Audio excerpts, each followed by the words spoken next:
Hello everyone. Welcome to our second section of the chapter life processes, that is respiratory system. So respiratory system के अंदर जाने से पहले एक recall करेंगे कि इस चैप्टर के अंदर हमें पढ़ना क्या है एक्चुअली। तो इस चैप्टर में जो फर्स्ट सेक्शन है जिसे मैं पार्ट ए कह रही हूँ, that is your digestive system, जिसकी ऑलरेडी वीडियो अपलोडेड है। इसके बाद जो इसका बी पोर्शन है दैट इज रेस्पिरेटरी सिस्टम, जिसके बारे में आज के पार्ट में बात करेंगे। नेक्स्ट पार्ट सी पार्ट में हम सर्कुलेटरी सिस्टम, जिसमें हार्ट और ब्लड कैसे फ्लो करता है उसके बारे में डिस्कशन है। और इसके डी पार्ट में कि जितना भी बॉडी के अंदर टॉक्सिन इकट्ठा हो गया है वो बॉडी से बाहर कैसे जाना है, मतलब एक्सक्रीटरी सिस्टम, उसके बारे में डिस्कशन की गई है। तो इस पार्ट के अंदर पार्ट बी को भी मैंने टू पार्ट्स में स्प्लिट किया है। पार्ट वन के अंदर हम डिस्कस करेंगे डिफरेंट टाइप्स ऑफ रेस्पिरेशन और क्या स्टेजेस रहती हैं रेस्पिरेशन की, और रेस्पिरेशन प्लांट्स और एनिमल्स में किस तरीके से होती है। सो ये दोनों सेक्शन पार्ट वन में रहेंगे। और पार्ट टू के अंदर हम स्पेसिफिकली स्टडी करेंगे ह्यूमंस के रेस्पिरेटरी सिस्टम को। तो अगर आप चैनल पे न्यू हैं तो प्लीज सब्सक्राइब करिए, और अगर आपको कोई भी डाउट आता है इस सेशन के दौरान आप मुझे कमेंट सेक्शन में कमेंट करके पूछ सकते हैं। So let's start with today's class. आज हमें रेस्पिरेशन समझना है, पर रेस्पिरेशन पे जाने से पहले एक बहुत कॉमन सी मिस्टेक है जो हर कोई करता है।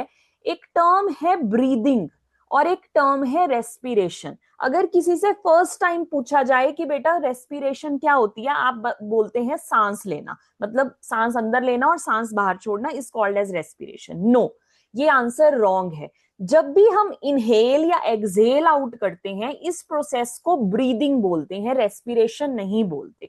तो अब रेस्पिरेशन होती क्या है? देखो, ब्रीदिंग रेस्पिरेशन का स्टेप नंबर 1 है। अगर आप ब्रीदिंग ही नहीं करेंगे तो रेस्पिरेशन अकर नहीं हो पाएगी। बट रेस्पिरेशन में क्या होता है, जैसे कि हमने डाइजेशन वाले पोर्शन में ये बात कवर अप की है कि आपका जो ह्यूमन डाइजेस्टिव सिस्टम था, वहां पे जब खाना स्मॉल इंटेस्टाइन में जाके डाइजेशन कंप्लीट हो गई थी तो उसने वो सारा फूड विलाई की हेल्प से एब्जॉर्ब करवा दिया था ब्लड स्ट्रीम के अंदर। अब वो जो खाना ब्लड स्ट्रीम में घुल गया है, the process is called as absorption.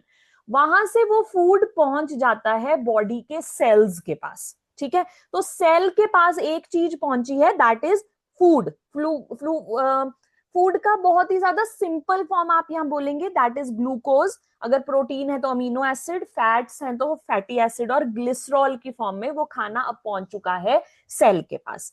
अब दूसरा system that is a respiratory system, जैसे हम सांस लेते हैं, ब्रीदिंग करते हैं, तो जब हम इनहेल करते हैं तो उस समय जो ऑक्सीजन गैस है, हम बाकी गैसेस से उस ऑक्सीजन को अलग कर लेते हैं और ये ऑक्सीजन भी पहुंच जाती है सेल के पास। अब सेल के पास दो चीजें पहुंच गई। फर्स्ट पहुंच गया आपका फूड जो बिल्कुल सिंपल फूड था, और सेकंड पहुंच गई ऑक्सीजन। अब ये दोनों आपस में रिएक्ट करेंगे। रिएक्शन कैसे, आप समझिए, C6H12O6 that is a simple food plus इसमें हुई ऑक्सीजन, ये दोनों मिलकर बनाते हैं कार्बन डाइऑक्साइड। देखो, कार्बन आया ग्लूकोज वाले यूनिट से और यहां से इसने ऑक्सीजन लिया, बनाया CO2। इसके साथ ही साथ यहाँ पे हाइड्रोजन्स भी हैं तो इसलिए यहाँ पे वाटर का मॉलिक्यूल भी निकलता है, प्लस यहाँ पे लार्ज अमाउंट में एनर्जी का प्रोडक्शन होता है। तो ये जो एनर्जी का प्रोडक्शन हो रहा है ये क्यों रिक्वायर्ड है आपकी बॉडी में? देखो, एक तो ये सेल्स में हो रहा है, क्लास 9th याद होगी तो उसमें ध्यान होगा कि माइटोकॉन्ड्रिया नाम का एक सेल ऑर्गेनेली सेल के अंदर होता है जिसका काम होता है एनर्जी को प्रोडक्शन करना। तो ये वही हो रहा है, एनर्जी का प्रोडक्शन हो रहा है, इसमें माइटोकॉन्ड्रिया इन्वॉल्व है। नाउ एनर्जी बन गई, अब इस एनर्जी का करोगे क्या? सारा दिन काम करोगे ना, पढ़ोगे, टीवी देखोगे, फोन चलाओगे, रील्स देखोगे, सब कुछ करोगे, हर चीज के लिए क्या चाहिए? एनर्जी चाहिए। तो एनर्जी आपकी बॉडी यूटिलाइज कर लेती है डिफरेंट टास्क करने के लिए, और साथ ही साथ अगर बॉडी में कोई सेल या टिश्यू डैमेज हो गया है उसके रिपेयरिंग के लिए भी वो एनर्जी यूज में आती है। ठीक है, हमें पता नहीं लगता, बहुत बार हमारी बॉडी के अंदर जो सेल्स हैं वो बनते और टूटते रहते हैं, तो ये अपने आप ही बॉडी का मैकेनिज्म है कि repair of tissues, wear and tear of tissues को करने का काम आपकी एनर्जी जो प्रोवाइड कर रही है उससे ये काम हो पाता है। ठीक है, तो आगे से अगर आपसे कोई पूछे कि रेस्पिरेशन क्या होता है तो आप उसे ये बोलेंगे कि जब खाना, सिंपल फूड, ग्लूकोज ऑक्सीजन से मिलके सेल पे जाता है और वहां जाके वो एनर्जी बनाता है। So the production of this energy is called as respiration. Breathing is only inhale and exhale. तो आप एक बात समझ लीजिए कि अगर तुमने ब्रीदिंग ही नहीं करी तो ऑक्सीजन नहीं मिलेगी, फिर रेस्पिरेशन नहीं हो पाएगी. तो breathing is step number 1 that is perform for the process of respiration. ठीक है. अब इसकी हम कुछ इक्वेशंस के ऊपर आते हैं और ये समझते हैं कि क्या डिफरेंट कंडीशंस में रेस्पिरेशन अकर हो पाता है. तो रेस्पिरेशन बेटा दो तरीके का होता है. पहला जो इसका वे है that is called as aerobic respiration and the second one is called as anaerobic respiration. Simple terms में एरोबिक रेस्पिरेशन ऐसी रेस्पिरेशन होती है जहां पर तुम्हें ऑक्सीजन भर के बहुत सारी एक्सेस में मिलता है और वो जब रेस्पिरेशन कराता है बहुत सारी एनर्जी प्रोड्यूस होती है, is called as aerobic respiration. But anaerobic respiration के अंदर ऑक्सीजन की क्वांटिटी या तो नहीं होती या फिर ऑक्सीजन बहुत ही लिमिटेड अमाउंट में पाया जाता है, मतलब बहुत ज्यादा लेस क्वांटिटी में पाया जाता है. फिर भी रेस्पिरेशन हो जाएगा बट एनर्जी का प्रोडक्शन इस केस में थोड़ा सा कम होता है. ठीक है, वो डिस्कस करेंगे कि कितना होता है. सबसे पहले मैंने आपको बताया रेस्पिरेशन में आपने जो पिछली स्लाइड में देखा कि सबसे पहले ग्लूकोज लिया था, वो ऑक्सीजन के साथ कंबाइन किया था. तो जो ग्लूकोज है इसका फॉर्मूला है C6H12O6. तो basically glucose is a 6 carbon molecule. इसमें टोटल कार्बन कितने हैं? 6 हैं. तो ये ग्लूकोज स्टेप नंबर 1 में ब्रेक होता है. कहां पे? आपकी सेल के साइटोप्लाज्म में. कौन है साइटोप्लाज्म? अगर मैं बोलूं ये सेल है तो सेल के अंदर ये जो लिक्विडी पोर्शन प्रेजेंट था, जो खाली स्पेस थी, उस जगह को साइटोप्लाज्म बोलते हैं. तो जब आपका फूड ब्लड लेकर आया उस खाने को, ग्लूकोज को, इसने इसको सेल को दिया, तो ये साइटोप्लाज्म का जो एरिया है वहां पे ये ब्रेक हो जाएगा इनटू पायरुवेट. और पायरुवेट के अंदर 6 कार्बन नहीं होते, अब यहाँ पे 3 कार्बन होते हैं. तो एक 6 कार्बन का मॉलिक्यूल ब्रेक डाउन हो गया इनटू अ 3 कार्बन मॉलिक्यूल. ठीक है.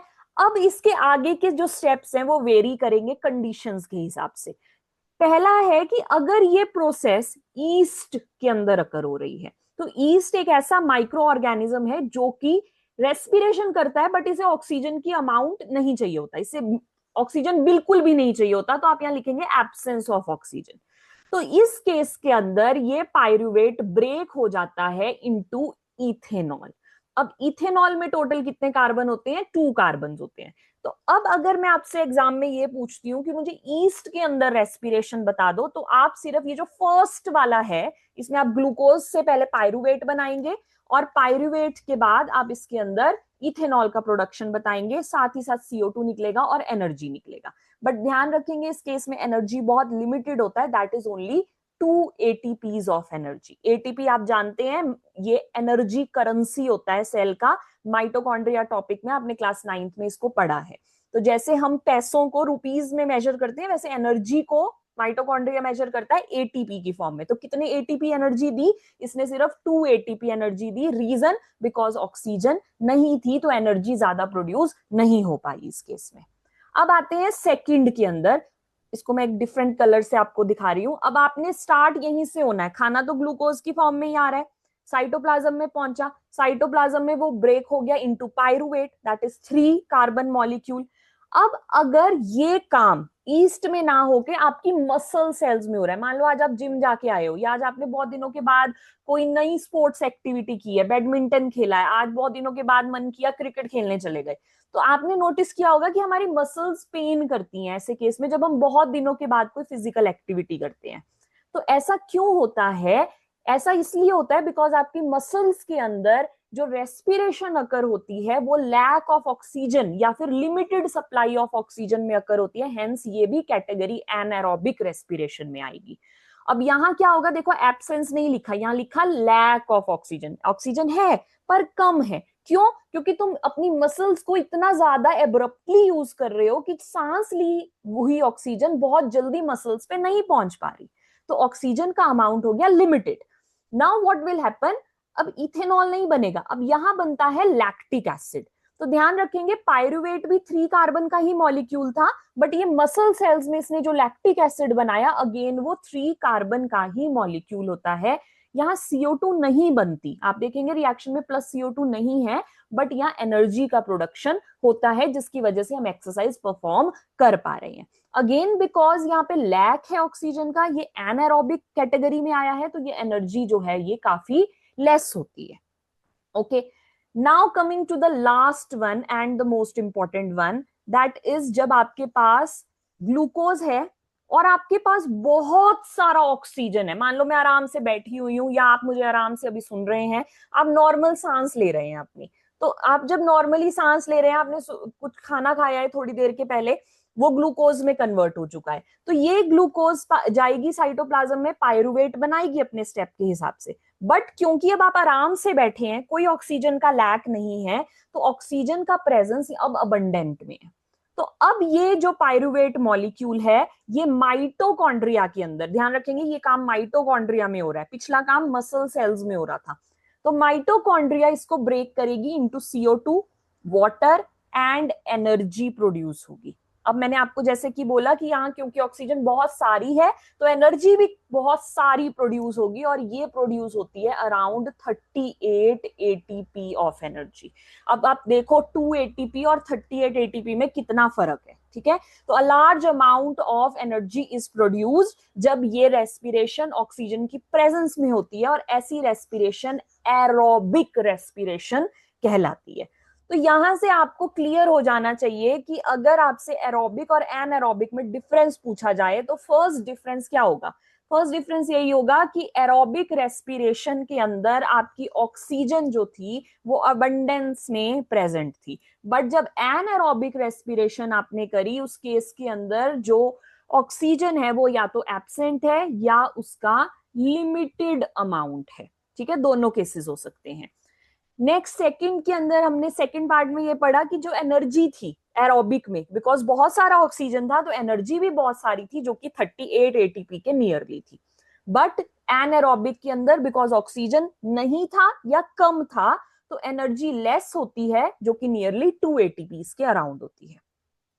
अगला, एरोबिक रेस्पिरेशन शुरू तो साइटोप्लाज्म में हुई थी, बट ये माइटोकॉन्ड्रिया में एंड हुई थी। मैं आपको एक बार फिर से रिएक्शन दिखा देती हूँ, जो ग्रीन कलर से उसको देखेंगे, ये है एरोबिक रेस्पिरेशन। स्टेप 1 हुआ था साइटोप्लाज्म में जब पायरुवेट बना था, बट उसके बाद जब आपने प्रेजेंस ऑफ ऑक्सीजन दिया, ये ब्रेकडाउन ऑफ एनर्जी अकर हुआ माइटोकॉन्ड्रिया में, ठीक है। बट ईस्ट सेल के अंदर ऐसा नहीं हो रहा था, वहां कोई माइटोकॉन्ड्रिया का इन्वॉल्वमेंट नहीं था, सिर्फ और सिर्फ जो काम था वो साइटोप्लाज्म में ही अकर हो रहा था। तो ये एक और डिफरेंस का पॉइंट यहाँ पे बन जाता है कि आपका एरोबिक रेस्पिरेशन जहां बहुत सारा ऑक्सीजन है, वो शुरू हुआ, बिगिंस एट साइटोप्लाज्म, और वो माइटोकॉन्ड्रिया तक चलता रहता है।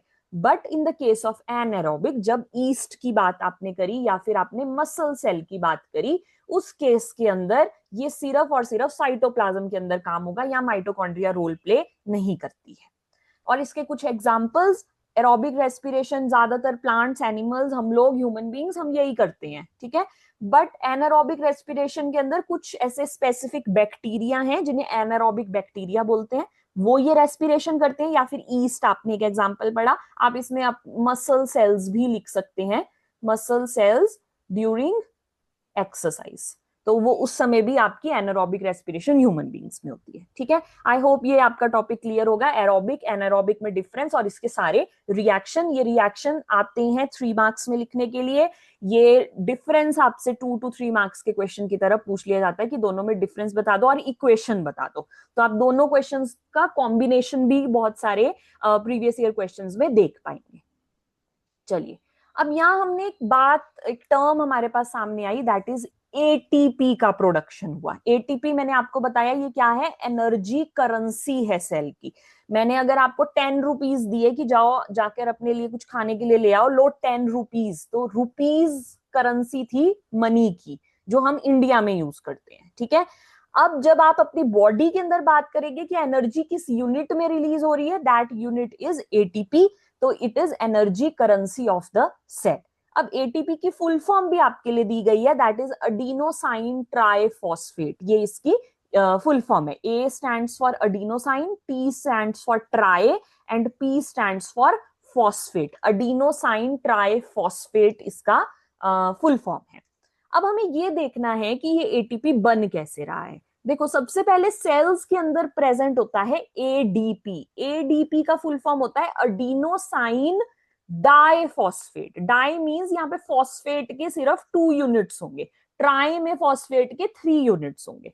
तो जब ये डाइफॉस्फेट में 1 फॉस्फेट, ये पी आई है, पी और इसके नीचे सबस्क्रिप्ट में है आई, तो पी आई मतलब फॉस्फेट जब आप इसके अंदर ऐड करोगे 1 यूनिट का और एनर्जी प्रोवाइड होगी, तो ये दोनों मिलकर बना देते हैं एटीपी। अब बिकॉज तुम इस रिएक्शन को करने के लिए एनर्जी दे रहे हो, देखो एरो के ऊपर लिखा है एनर्जी, तो जब एनर्जी एड ऑन की जाती है रिएक्शन को करवाने के लिए, it is called as endothermic reaction. Exo में बाहर निकलती है, यहाँ पे यूज हो रही है रिएक्शन को करने के लिए, तो इसलिए ये रिएक्शन एंडोथर्मिक प्रोसेस का एक रिएक्शन बन जाता है। अब जब एक एटीपी टूटेगा, ब्रेकडाउन होगा जब 1 एटीपी का, वो आपकी जो एनर्जी प्रोड्यूस करेगा that will be 30.5 kilo joule per mole. तो आप समझिए कि अगर 38 एटीपीज होंगे, so this will be multiplied with 38, तो कितनी ज्यादा एनर्जी का प्रोडक्शन आपका 1 मोल कर पा रहा है इन योर बॉडी और इन द माइटोकॉन्ड्रिया। ठीक है, तो ये नंबर भी आपको याद रखना पड़ेगा कि एक एटीपी को अगर आपने तोड़ा तो कितनी एनर्जी निकली, एनर्जी निकली 30.5 किलो जूल पर मोल। एनर्जी का यूनिट होता है किलो जूल पर मोल। ठीक है, मतलब 1 मोल को ब्रेक करके 30.5 जूल ऑफ एनर्जी का प्रोडक्शन हो रहा है। अब आते हैं स्टेजेस ऑफ रेस्पिरेशन पे। तो स्टेज नंबर 1, जैसे कि मैंने आपको पहले भी बताया, जब आपने रेस्पिरेशन करनी है, मतलब एनर्जी प्रोड्यूस करनी है सेल में, तो उसके लिए पहले सांस तो लोगे ना। तो स्टेप नंबर 1 होता है ब्रीदिंग। अब ब्रीदिंग के अंदर आप इनहेल करते हैं एंड एक्सहेल आउट करते हैं। Inhale and exhale, that is called as a process of breathing. इसी स्टेज 1 के अंदर ही एक और स्टेप आता है, दैट इज गैसियस एक्सचेंज। अब तुमने सांस ले ली, अब वो सांस डायरेक्ट ऑक्सीजन आपके सेल्स तक तो पहुंचेगी नहीं, वहां पे एक्सचेंज होगा गैसेस का। पुरानी CO2 वापस ली जाएगी और नई ऑक्सीजन उसकी जगह दी जाएगी। अब एनिमल्स में तो ये काम करता है ब्लड। ठीक है, आपकी ये जैसे आप ये लंग्स का डायग्राम यहाँ देख पा रहे हैं, इसके सराउंडिंग में यहाँ छोटे छोटे बलून लाइक स्ट्रक्चर होते हैं जिनको हम एल्वेओलाई बोलते हैं, और इनके सराउंड में ना ब्लड प्रेजेंट होता है। तो ये ब्लड आपकी बॉडी से CO2 को लेकर आता है और इसे वापस देता है बाहर निकालने के लिए, और जो नया हमने ऑक्सीजन इनहेल किया है वो इन एल्वेओलाई से ब्लड स्ट्रीम के अंदर जाता है। तो इस प्रोसेस को डिफ्यूजन का प्रोसेस बोलते हैं। तो डिफ्यूजन के थ्रू ये गैसेस का एक्सचेंज अकर होता है, कहां पे? लंग्स और ब्लड के बीच में। तो ये तो स्टोरी थी एनिमल्स के केस में जिनके पास लंग्स है। अब प्लांट्स के पास तो लंग्स नहीं है, वो ये एक्सचेंज कैसे करते हैं? उनके पास प्रेजेंट होता है स्टोमेटा, जो कि आपने इसके पिछले पोर्शन में जब हमने फोटोसिंथेसिस समझा था न्यूट्रिशन टॉपिक के अंदर, वहां हमने ये बात समझी थी कि प्लांट्स के लीफ के अंदर छोटे छोटे सेल्स होते हैं, गार्ड सेल्स, जो जिनकी ओपनिंग और क्लोजिंग की वजह से स्टोमेटा जो है वो गैसेस को इन एंड आउट कर पाता है। तो प्लांट्स के अंदर it is through stomata and it is by closing and opening of the guard cells. ठीक है, तो ये बन गई आपकी स्टेज नंबर 1 रेस्पिरेशन की, जिसके अंदर जो भी काम हो रहा है ये एक्सटर्नल रेस्पिरेशन है। अभी सेल्स पे हम नहीं पहुंचे। अब स्टेज 2 में हम सेल्स में पहुंचेंगे और इसे बोलते हैं internal respiration. And for this internal respiration, जो लंग्स ने आपके ब्लड को दे दिया है ऑक्सीजन, अब वो ऑक्सीजन ये आर्टरीज के थ्रू कैरी होकर जाएगा। इसमें हीमोग्लोबिन प्रेजेंट होता है जो कि ऑक्सीजन को पकड़ लेता है, बाइंड कर लेता है। पढ़ेंगे इसको सर्कुलेशन वाले पार्ट में। ये इसे सेल्स के पास लेकर जाता है और सेल्स में ये इसको फिर साइटोप्लाज्म को देता है और साइटोप्लाज्म से ये माइटोकॉन्ड्रिया में चला जाता है एंड हेंस ये माइटोकॉन्ड्रिया इसमें चला जाता है और फिर वहां पे आपकी एटीपी का प्रोडक्शन होता है। तो एक्सचेंज होता है अब यहाँ पे ब्लड और सेल्स के बीच में। पिछले वाले में हुआ था बिटवीन लंग्स एंड ब्लड के बीच में। तो सबसे पहले लंग्स ने लिया ऑक्सीजन, ठीक है, इसने इसको किसको दिया? ब्लड को दिया। ब्लड इसको सेल के पास ले गया। ठीक है, यहाँ पे ऑक्सीजन ले जा रहे हैं। सेल ने क्या किया था? रेस्पिरेशन के समय एनर्जी प्रोड्यूस की थी, CO2 प्रोड्यूस किया था, वाटर प्रोड्यूस किया था। तो ये जो CO2 प्रोड्यूस किया था ये हमारे लिए वेस्ट है, तो ये ब्लड को वापस दे देगा एक्सचेंज में और ब्लड वापस दे देगा लंग्स में और लंग्स से फिर हम इसको एक्सहेल आउट कर लेते हैं। तो ये प्रोसेस चलता है आपकी रेस्पिरेशन का, जिसमें 2 स्टेजेस इन्वॉल्व है। ठीक है, नेक्स्ट हम बात करते हैं अब कि ये गैशियस एक्सचेंज प्लांट्स में कैसा होता है। अब हम इसके सेकंड पोर्शन पे आ गए हैं, जहां हम पहले प्लांट्स के अंदर समझेंगे कि रेस्पिरेशन कैसे हो रहा है, फिर हम एनिमल्स की कैटेगरी पे आएंगे। तो प्लांट्स के अंदर 3 वेज हैं इस गैशियस एक्सचेंज को करवाने के, जिसमें जो पहला तरीका है that is in the leaf, जो इसका सबसे कॉमन मेथड है कि इनके लीफ पे स्टोमेटा होता है। इसको हम बहुत डिटेल में न्यूट्रिशन वाले टॉपिक में पढ़ चुके हैं, आप उस वाली वीडियो को रेफर कर सकते हैं।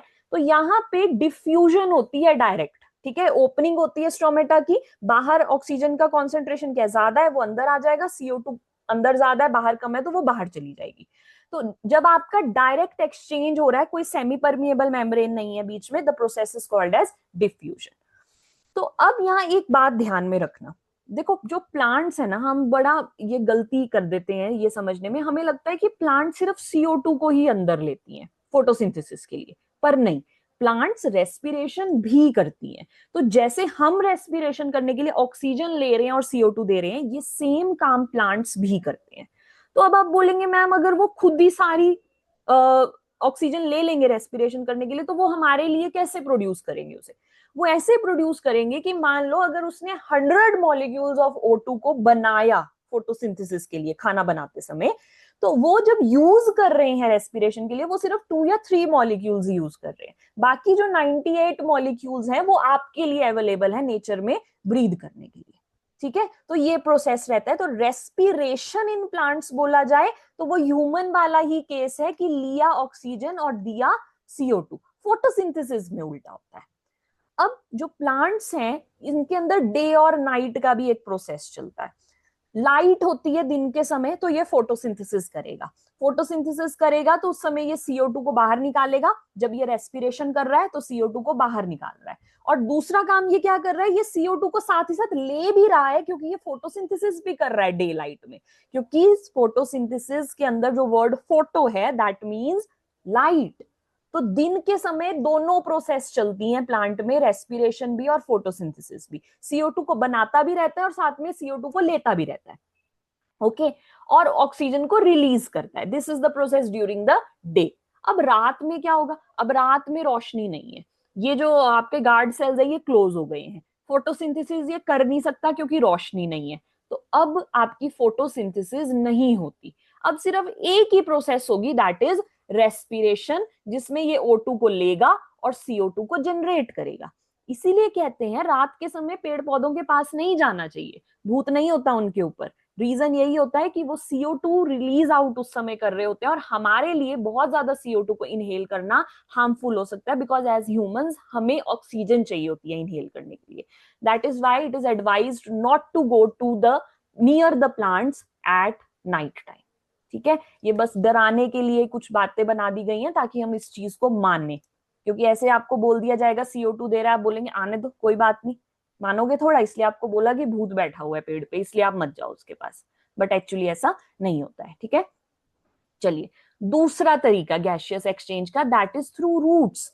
प्लांट्स के अंदर सिर्फ और सिर्फ लीफ नहीं ये एक्सचेंज करते, रूट्स भी ये काम कर सकती हैं। यहां पे भी जो प्रोसेस इन्वॉल्व है दैट इज डिफ्यूजन। आपकी जो रूट्स हैं, जैसे आप इस डायग्राम को देख पा रहे हो, अब इसकी ये मैग्नीफाइड डायग्राम यहां देखिए, रूट के सराउंडिंग में जो जगह है ये है सॉइल के पार्टिकल्स, और ये है रूट, और ये वाला जो लॉन्ग पोर्शन है ये है रूट का हेयर। तो रूट हेयर और सॉइल के बीच में गैप होता है। ठीक है, अब इस गैप के अंदर क्या होता है, आपकी जो ऑक्सीजन एटमॉस्फेयर के अंदर है वो जाकर यहाँ पे सेटल हो जाती है, क्योंकि ऑक्सीजन तो गैस है, जहां जगह मिलेगी वहां चली जाएगी। ठीक है, अब ये ऑक्सीजन इस रूट हेयर के अंदर जो है वो डिफ्यूजन प्रोसेस के थ्रू चली जाती है, क्योंकि रूट हेयर में ऑक्सीजन नहीं है, मतलब लो कॉन्सेंट्रेशन। तो हायर टू लोअर कॉन्सेंट्रेशन जब ये एंटर कर रही है, हेंस डिफ्यूजन। फिर रूट का हेयर इसे ट्रांसफर करता है और इसे बॉडी के अंदर ले जाता है। ठीक है, रूट सेल्स में जाएगा, फिर वहां से उसकी बॉडी में जाएगा। सिमिलरली CO2 वापस उल्टी हो जाएगी। तो सॉइल से गया पहले रूट हेयर में ऑक्सीजन, और रूट हेयर से गया रूट सेल्स में। और इसका सेल्स में कौन था? माइटोकॉन्ड्रिया था, उसने रेस्पिरेशन करी, CO2 बनाया, और उसने वापस रूट सेल से हेयर में भेज दी CO2, और CO2 से सॉइल में आ गया अगेन, रूट हेयर से सॉइल में अगेन CO2 आ जाएगा। ठीक है, तो ये प्रोसेस आपकी रूट्स में होती है।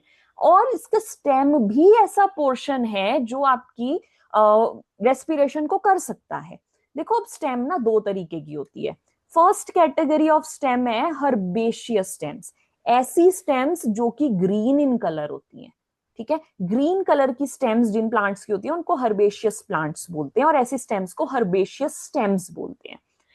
अब ग्रीन है तो क्या होगा, स्टोमेटा होगा। तो स्टोमेटा होगा तो सेम जो लीफ में काम हो रहा था, opening closing of guard cell, turgidity जो होती है उसकी वजह से, तो ये वहां पे गैशियस एक्सचेंज कर लेती हैं, CO2 बाहर O2 अंदर, ये हो गया इसका रेस्पिरेशन। जब इसने फोटोसिंथेसिस करनी है तो इस प्रोसेस को ये रिवर्स कर देगा।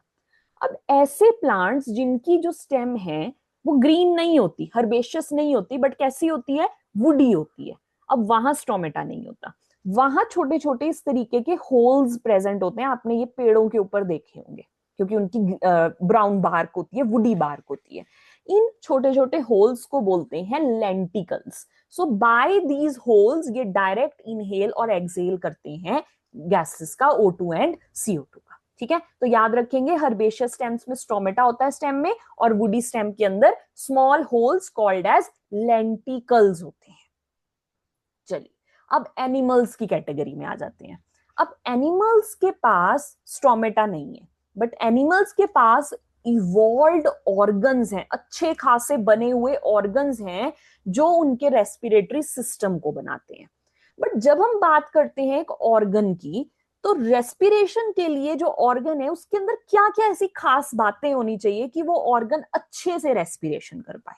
ठीक है, अगर मैं आपको बोलूं एज अ स्टूडेंट आपके अंदर क्या बात होनी चाहिए कि आप अच्छा स्कोर कर पाए, तो आपको कंसिस्टेंट होना पड़ेगा, आपको रोज पढ़ाई करनी पड़ेगी, आपको अपनी हेल्थ का ध्यान रखना पड़ेगा। तो ये फीचर्स हैं to be a good student.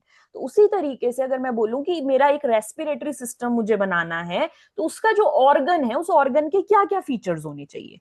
तो पहला फीचर होना चाहिए कि वो थिन वॉल्ड होना चाहिए, क्योंकि अगर वो थिन वॉल नहीं होगा तो गैसेस का जो एक्सचेंज है वो पॉसिबल नहीं हो पाएगा, वो ब्लॉक कर देगा गैसेस को। तो वॉल्स उसकी थिन होनी चाहिए। दूसरा, वो मॉइस्ट होना चाहिए ताकि डिफ्यूजन का प्रोसेस फास्टर हो, जैसे कि अर्थवॉर्म के केस में होता है। ये डायग्राम आप देख पा रहे हैं, अर्थवॉर्म हमेशा गीली मिट्टी में होता है क्योंकि वहां वो अपनी स्किन से रेस्पिरेशन को करता है। तो जितना आपका सरफेस जो है उस ऑर्गन का वो मॉइस्ट होगा, गीला होगा, उतना जल्दी वो डिफ्यूजन के प्रोसेस को कर पाएगा। थर्ड, उस पर्टिकुलर ऑर्गन के अराउंड रिच ब्लड का सप्लाई होना चाहिए। आप इस डायग्राम को देखिए एल्वेओलाई की, इस वाले पोर्शन में आप देख पा रहे हैं ये आर्टरीज और वेन्स से घिरा हुआ है। तो यहाँ पे ब्लड सप्लाई रिच होना चाहिए ताकि गैशियस एक्सचेंज हो सके, क्योंकि वो ब्लड के अंदर उसको उस ऑक्सीजन या CO2 को लेना है या ऑक्सीजन को देना है। And fourth point, surface area बड़ा होना चाहिए। जितना ज्यादा सरफेस एरिया होगा उतना ज्यादा डिफ्यूजन फास्टर होगा। अब ये एल्वेओलाई ऐसे बलून लाइक स्ट्रक्चर में क्यों थे, पढ़ेंगे हम जब ह्यूमन रेस्पिरेटरी सिस्टम पढ़ेंगे। तो ये बड़े गोल गोल क्यों है, क्यों इसका सरफेस एरिया ऐसा गोल है, ये ऐसे स्ट्रेट लाइन में क्यों नहीं है, इसलिए नहीं है ताकि जब इसको आपने ऐसे गोल कर दिया तो ये एरिया बड़ा हो गया, जब स्ट्रेट होता तो ये एरिया कम होता। To increase the surface area, इनका जो स्ट्रक्चर है ये ऐसा सर्कुलर या स्फेरिकल शेप का होता है। सेम वही रीजन जो हमने विलाई के केस में पढ़ा था कि स्मॉल इंटेस्टाइन के अंदर की लेयर में विलाई क्यों है, to increase the surface area. So more is the surface area, more exchange can occur, और हम थोड़ी सी ऑक्सीजन इनहेल करके उससे बहुत सारा रेस्पिरेशन कर पाएंगे। Now coming to some specific organism, पहला हम पढ़ेंगे एक्वेटिक एनिमल्स। अब ये एक बहुत ही इंपॉर्टेंट प्रीवियस ईयर क्वेश्चन है, बहुत बार इसको एग्जामिनर पूछता है कि जो फिशेज हैं जब वो सांस लेती हैं एज टेरेस्ट्रियल एनिमल्स, हम या आप कोई भी डॉग कैट से कंपेयर अगर इसको करें, तो सांस लेने की जो स्पीड है ना वो फिशेज में फास्टर होती है। ऐसा क्यों होता है, इसका रीजन ये है, देखो अब तुम बैठ के सांस ले रहे हो, हम जो ऑक्सीजन इनहेल कर रहे हैं वो हमें हमारे आसपास की किससे मिल रही है, ऑक्सीजन से, एयर से मिल रही है। और एयर से उस ऑक्सीजन को इनहेल करना आसान है क्योंकि एयर में ऑक्सीजन है और ऑक्सीजन भी गैस है, एयर भी गैस है, तो इनहेलिंग बिकम्स इजियर। बट ये फिशेस क्या करती हैं, ये प्रेजेंट है पानी के अंदर और ऑक्सीजन है गैसियस स्टेट में। अब ऑक्सीजन वाटर के अंदर इतनी अच्छी डिजॉल्व नहीं है जितनी वो एयर के अंदर डिजॉल्व है। तो इनके लिए काम बढ़ जाता है अब थोड़ा सा, इन्हें बहुत सारा इनहेल करने पे उतना ऑक्सीजन मिलेगा जितना तुम्हें थोड़ा सा इनहेल करने पे ऑक्सीजन मिल जाएगा।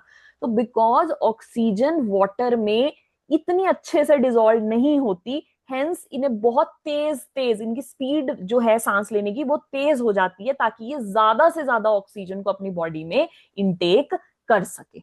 अब ये करती कैसे हैं ये प्रोसेस? देखो, सबसे पहले ये अपना मुंह खोलती हैं। जब ये अपना मुंह खोलती हैं तो इसके अंदर ऑक्सीजन और वाटर, पानी है तो जाएगा ही ऑब्वियसली मुंह खोलने पे, और साथ में जो उसके अंदर ऑक्सीजन डिसॉल्व है वो इनके मुंह से एंटर हो जाती है।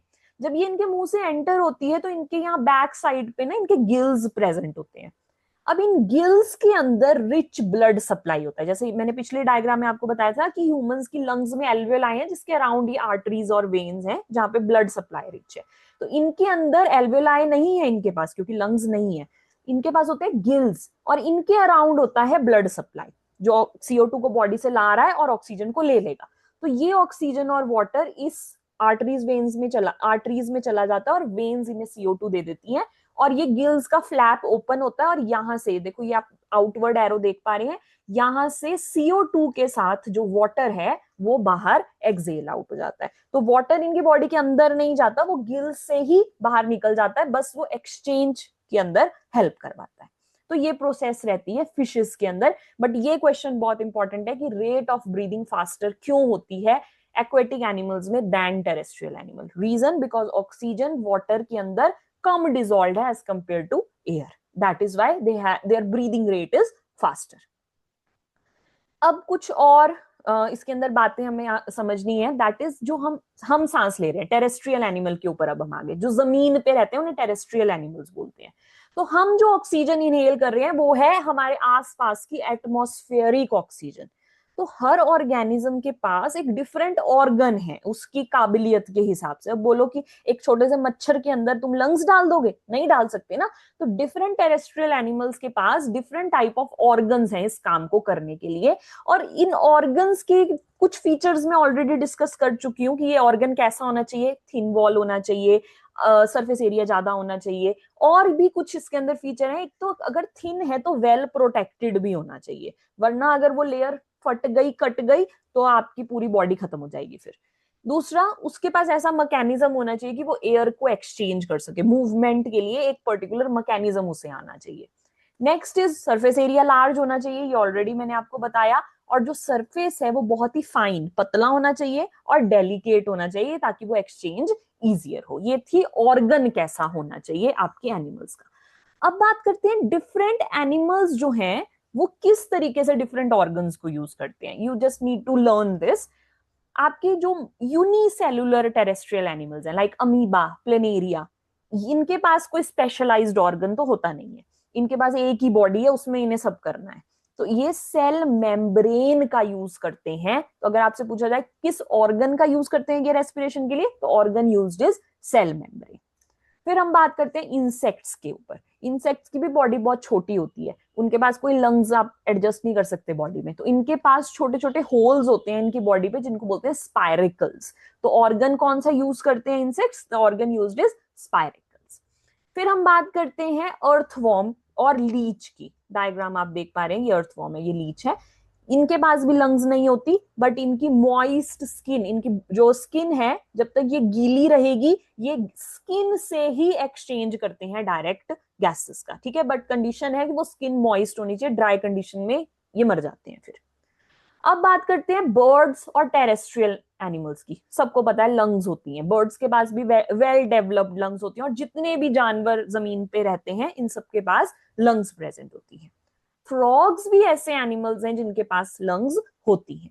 पर जब ये फ्रॉग छोटा बच्चा होता है, इस फॉर्म में होता है, आपने मेटामॉर्फोसिस छोटी क्लासेस में पढ़ी होगी, लाइफ साइकिल ऑफ फ्रॉग, तो वहां पढ़ा होगा कि एग के बाद एक स्टेज आती है, इसको टेडपोल बोलते हैं, ठीक है। तो टेडपोल जो है इसके पास लंग्स नहीं होती, जब तक इसके पास ये पूंछ होती है तब तक इसकी लंग्स डेवलप नहीं होती। तो तब तक ये गिल्स, जो फिशेस के पास गिल्स हैं सांस लेने के लिए, वही गिल्स होती हैं टेडपोल के पास, क्योंकि उस समय ये पानी में अंडे दिए होते हैं आपके फ्रॉग ने, और वहीं पे टेडपोल जो है वो जिंदा रहता है। तो they have gills to breathe. धीरे धीरे ये गिल्स जो हैं ये खत्म होती है, इसकी ये टेल छोटी होती रहती है और इसकी लंग डेवलप होती रहती है, और जैसे इनकी लंग्स डेवलप होती हैं ये एक एडल्ट फ्रॉग में कन्वर्ट हो जाते हैं और अब ये ब्रीद करने के लिए लंग का यूज करते हैं। पर जब ये फ्रॉग पानी के अंदर जाएगा, we know that frog is an amphibian. Amphibian वो एनिमल्स होते हैं जो जमीन पे भी रह सकते हैं, पानी में भी रह सकते हैं। तो अगर तो वो जमीन पे है वो लंग्स का यूज करेगा, पर पानी में जाके लंग्स काम नहीं करती, वहां पे वो फिर अपनी मॉइस्ट स्किन का यूज करते हैं ब्रीद करने के लिए, क्योंकि गिल्स तो गायब हो गए टेडपोल की कंडीशन में। तो बट ये मॉइस्ट स्किन का यूज करते हैं जब ये वाटर में होते हैं to exchange the gas, but जब ये जमीन पे होते हैं तब ये लंग्स का यूज करते हैं। So that was all about the two sections of this chapter. Next part के अंदर हम सिर्फ ह्यूमन रेस्पिरेटरी सिस्टम को डिस्कस करेंगे और उसके मैकेनिज्म को समझेंगे। So stay tune, take care and bye bye, happy learning.